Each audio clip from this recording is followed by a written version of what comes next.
Ole Miss might be on commitment watch, and rumors are flying about fall camp.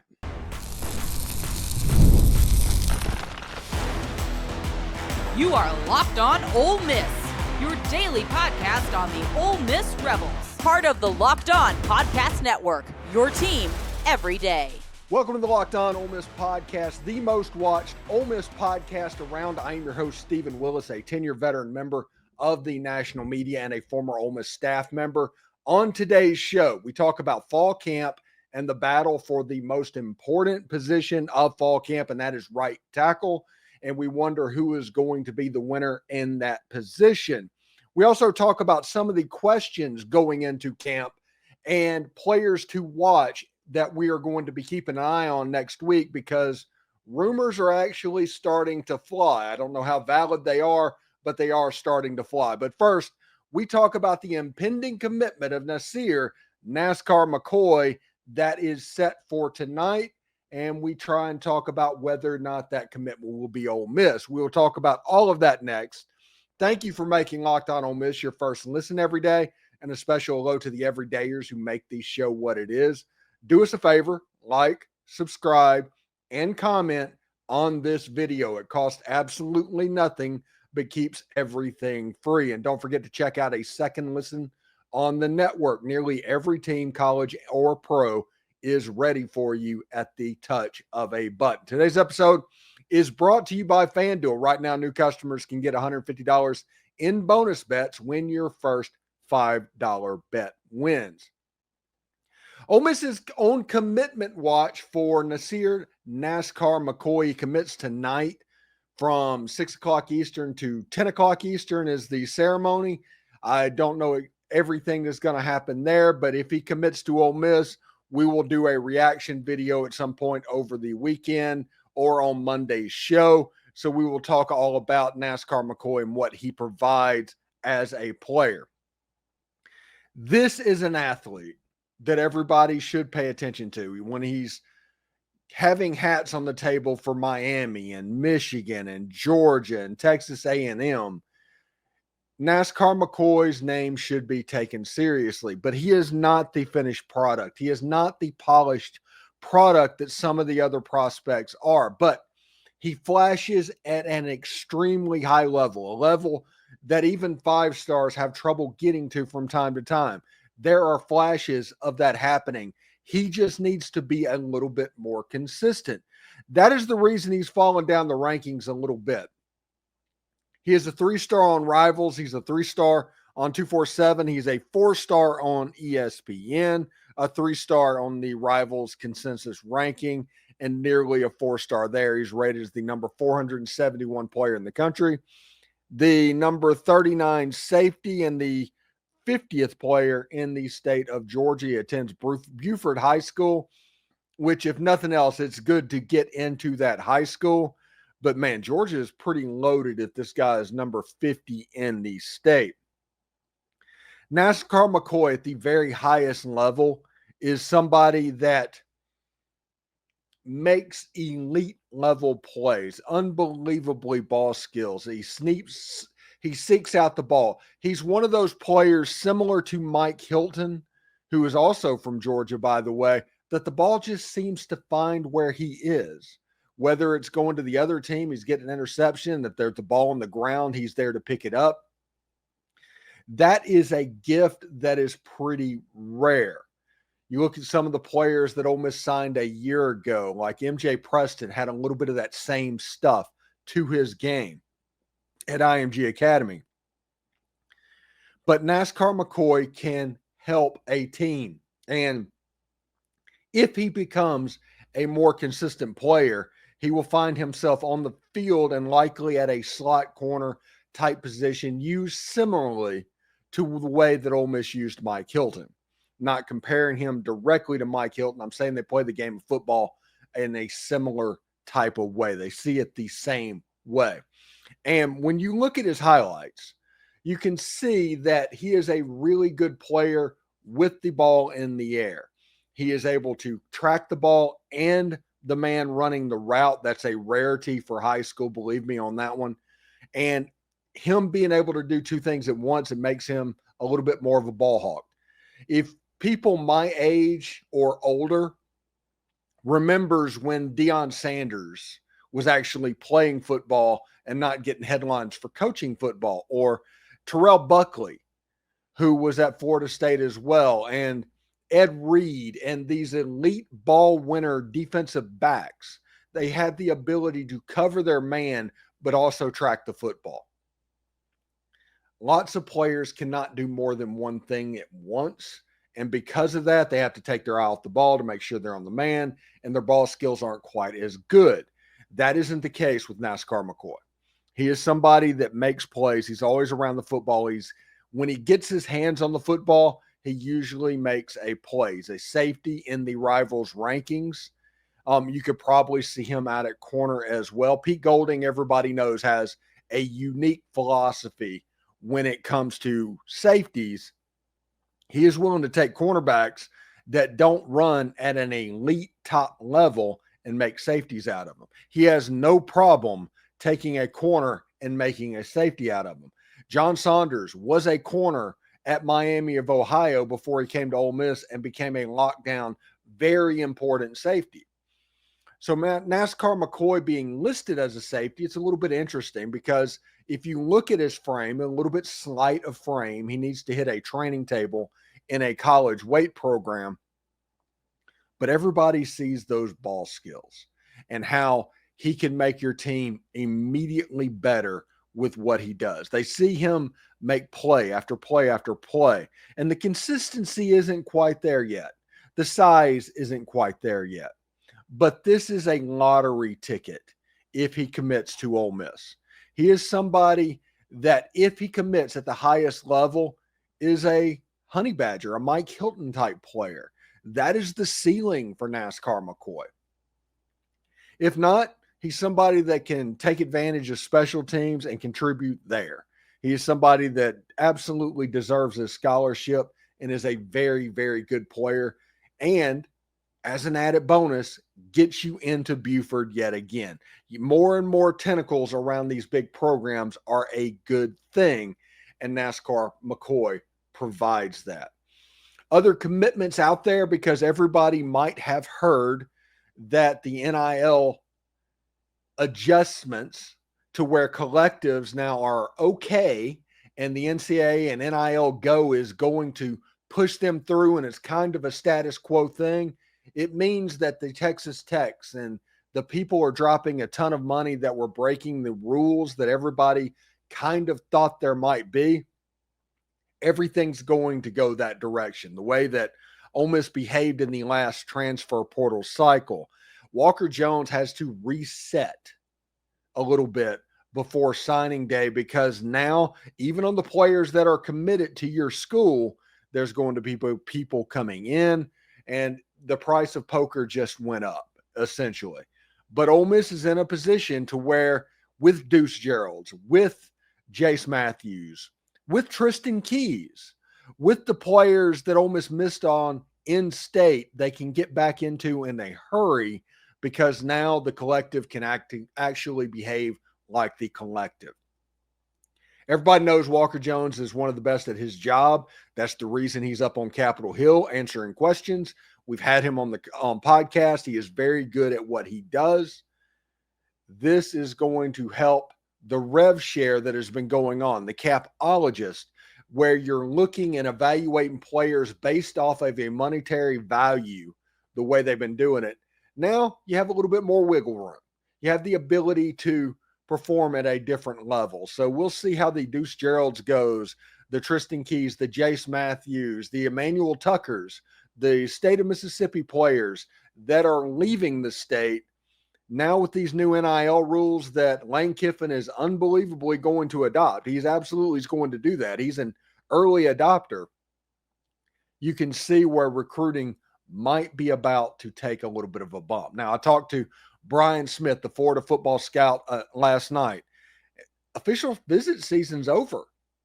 It is all about game weekends now. So pay attention to who is coming to football games. It is more follow the visits than it has ever been, thanks to these new rules with the collectives no longer a bad boy in the eyes of the NCAA. The reality is that it was going to get sued. They did get sued, and they knew they were going to lose. So they just go ahead and change because they didn't want to have the PR disaster that went with losing to the collectives. The collectives are here to stay. It looks like we'll see exactly how that goes.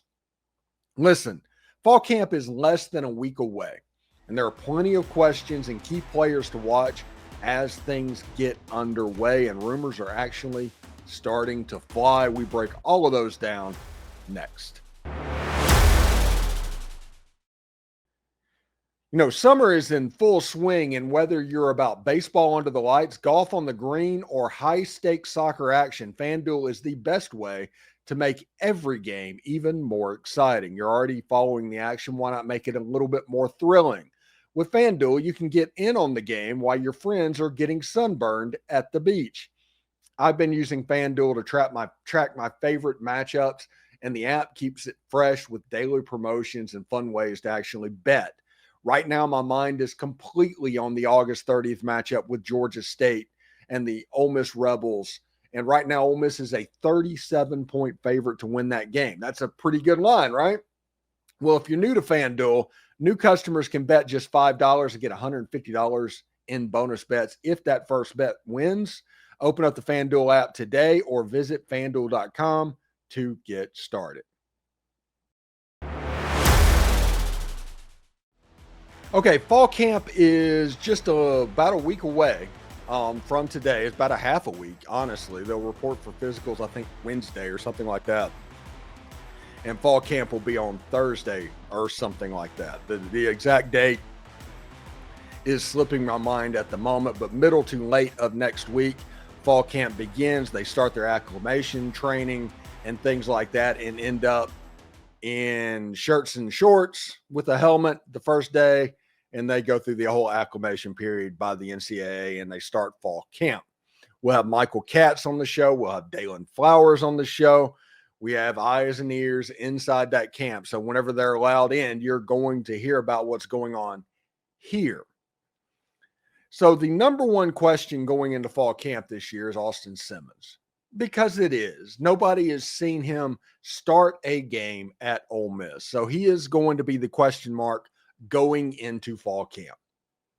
Everybody assumes that Austin Simmons is going to be fine.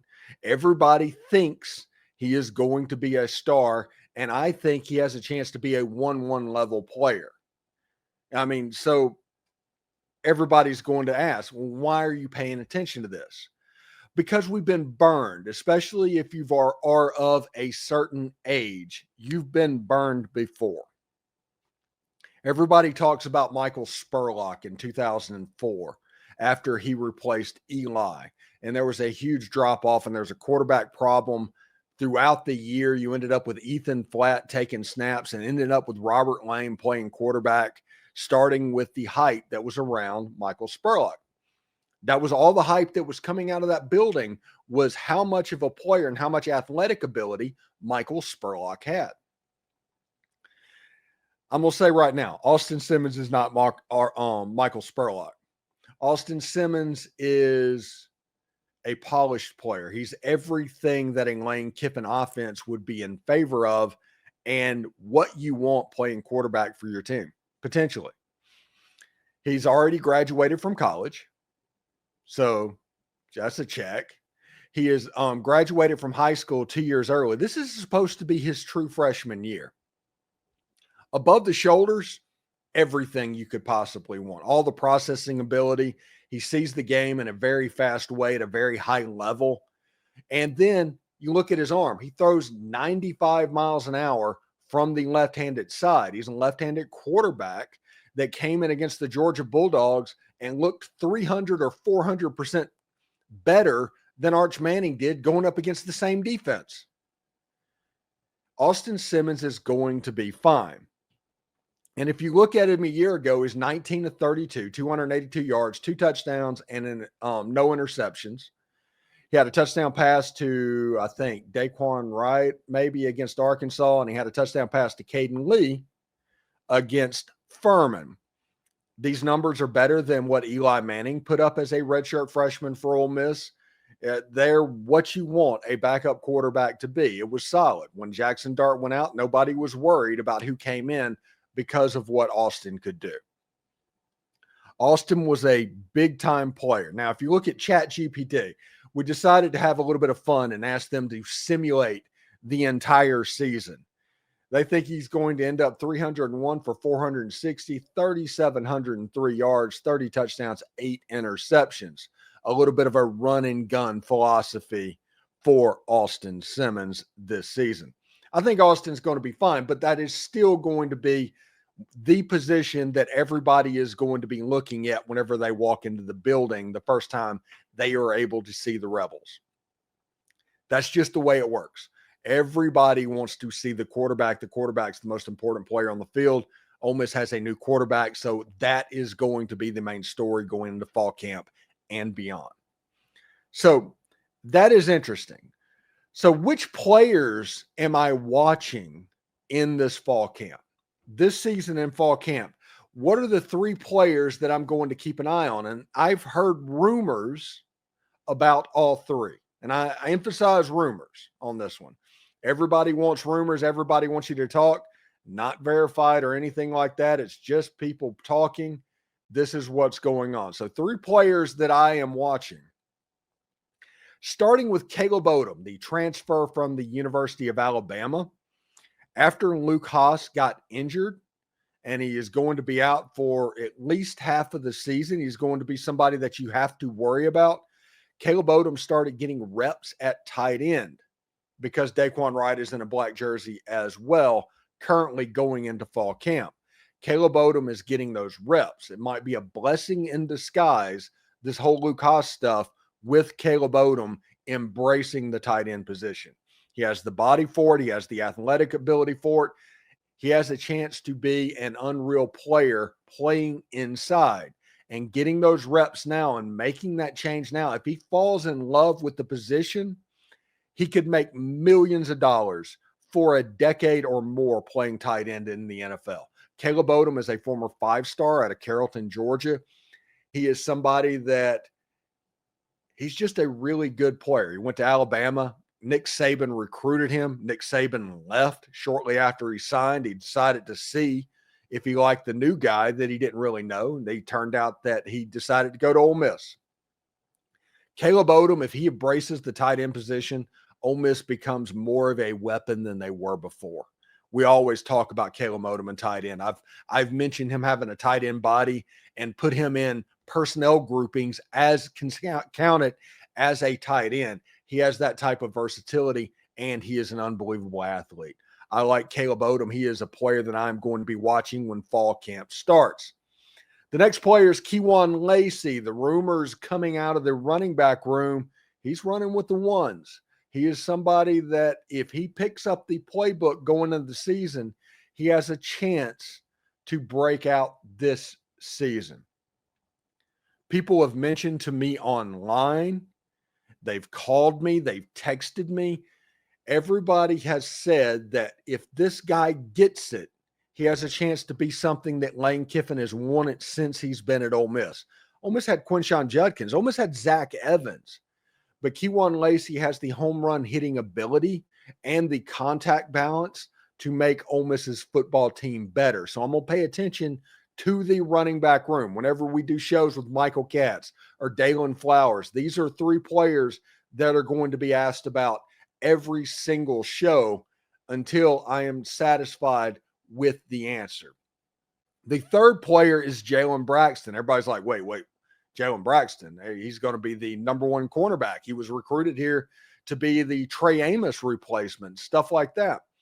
Well, Pete Golding is known for playing in his secondary and moving corners to safety at times when it is necessary. With the unfortunate events that happened in Memphis a couple of days ago, Pete Golding and the Ole Miss defensive staff are moving some pieces around, I've heard, to get ready for fall camp.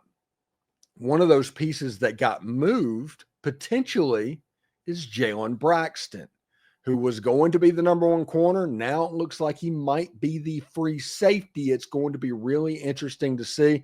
Jalen Braxton was a freshman All-SEC player at the University of Arkansas, transferred in, and all of this chaos is surrounding the football team at the moment.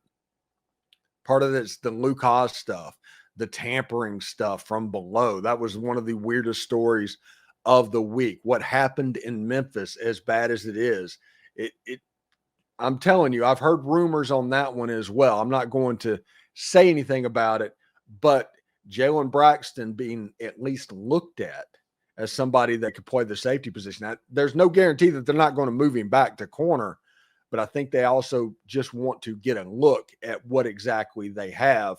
But that is a rumor that I'm hearing at the moment. Really interesting stuff and how to break it all down. Everybody wants to talk going into football season. You know, everybody wants to talk ball. It's one of the greatest things that you could see.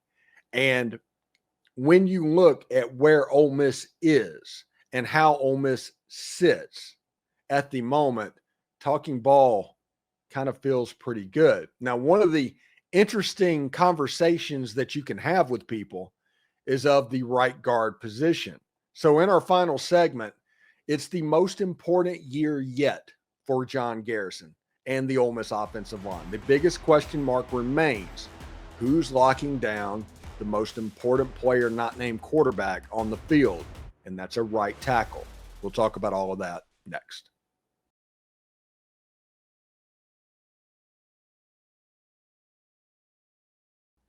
This is the biggest year for John Garrison and the Ole Miss offensive line. Without a doubt. After the year they had a year ago, there's going to be natural question marks. And if the running back room is in a better spot, which I think it is, the offensive line is going to be under the microscope. There's rumors about that unit as well. We'll see what's going on about that. But one of the things that's the most interesting to me is who is going to play the right tackle position. I've assumed for a while it was Diego Pounds because Diego Pounds is the most trustworthy to be healthy, kind of.